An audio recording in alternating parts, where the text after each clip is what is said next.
Islam takes this very seriously. So what are we to make of alternative sexualities where this great miracle, the purpose of all human sexuality, which is the introduction into the world of the miracle of new life, where does that fit? Well, of course, it can't. Even although there are deals in some Western democracies where you can have surrogate parenthood and the like of that, but it's not the same. It is not the same as carrying within yourself the miracle of an eternal soul, an eternal spirit. It can't be equal. The two practices cannot be equal. The womb is the miracle which leads on to new life, the eternity of the child in the next world, and endless generations to come. The womb is the miraculous gateway to fecundity and to eternity. The other passage leads to dead matter. The two are not equivalent. That doesn't mean we are phobic, it just means that we acknowledge the reality of the fitrah and of Allah's creation. And we have to be very clear about this, and clear with those who have the wrong inclinations or think they have the wrong inclinations, and clear with those who say, why are you phobic, why don't you believe in equality? Well, there are certain things about the human condition that are inherently not equal. 100% of people who have babies are women. That's not an egalitarian statistic. That's the way in which Allah has determined that things will be.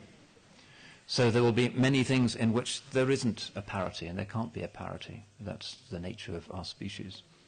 So we need to be clear about this, and those who say, oh, the passages, تَأْتُونَ الرِّجَالَ شَهْوَةً مِّن دُونِ النِّسَاءِ, Sayyidina Lut alayhi salam said to his people, are you following men rather than women in lust? And they will say, these gay Muslims on their new websites, and I'm not quite sure who's putting up the money, but they have money, they will say, oh no, this is about love, this is not about desire. Well, there's nothing wrong with a man loving a man, because we all love Sayyidina Muhammad sallallahu alayhi wasallam, we love the awliya, we love the ulama, we love each other's tahaddu, tahabbu.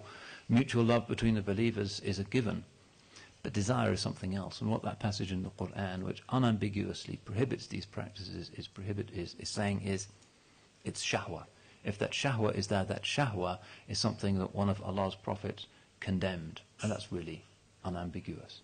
Scripturally, biologically, and spiritually, these two practices are not equal, they are not equivalent, and the one can very easily be a kind of caricature of the other, an insult to the miracle of the womb, to claim that it is can be equated with the other thing. That's an insult to women.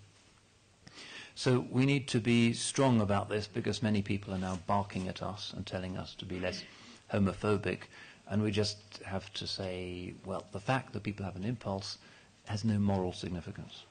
There are many forms of human behavior, including compulsive behavior, that are obviously destructive, that have a genetic basis. Arson, for instance, or particular forms of recurrent violent behavior. Often you can see it running in families, you can see it in people's genetic makeup, and this is becoming clearer and clearer to scientists. But nobody is saying that because people have a strong innate impulse to do those things, that therefore those things should be legalized or that they're morally right. So where does it come from? Why does Allah subhanahu wa ta'ala give certain people, in the process of this genetic shuffle, that particular impulse? Well, the answer is, I'm afraid, that Allah subhanahu wa ta'ala does not just have names of Jamal, but He has names of Jalal, names of beauty and also names of majesty. He is the one who creates cute little babies. He is also the one who creates exploding galaxies. He is the one who creates heaven. He also creates hell. And there is a dimension of rigor in creation, which means that everybody has a particular test or weakness that they will be confronted with repeatedly in their lives, that they have to overcome if they're going to make spiritual progress. For some people it might be a chronic dishonesty or a willingness to lie. For other people it might be an apparently insuperable arrogance or a meanness. There can be many things that we have an inclination to. For some people it might be the wrong kind of sexual orientation. And there may be, again, in all of these cases, some genetic basis to it. Sometimes it does have that basis. Sometimes it's to do with people being molested as children and other tragic experiences that they may have had. But that's not really the point.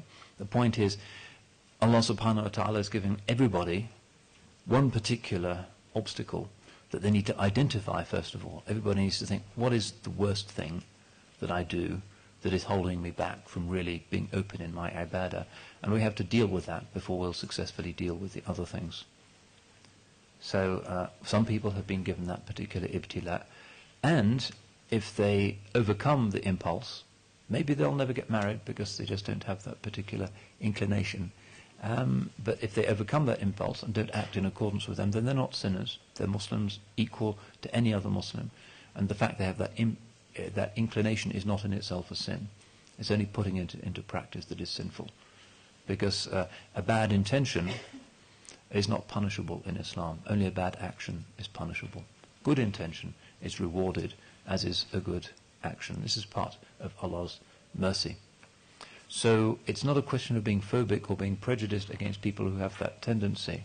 It's rather a question of standing up for fundamental rules about what it is to be human, and helping people who have the wrong kind of inclinations to work out their own particular path to salvation without engaging in things that are inherently ugly and outrage the basic dyadic principle of creation, the dhakar and the untha.